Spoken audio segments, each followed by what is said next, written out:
Prosím. Dobrý večer. Tady Sova. No? Chtěl jsem vám říct takovou možná maličkost.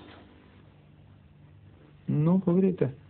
Spíš je to pošetilost starého člověka, ale já mám pocit, že chirurgie má tu nádhernou vlastnost, Ano. že lidské tělo nejen léčí, Jasně.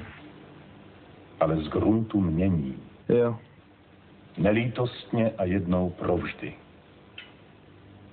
A v tom je její nebezpečí a krása. Ano. Tolik jsem vám chtěl říct. Tak jo.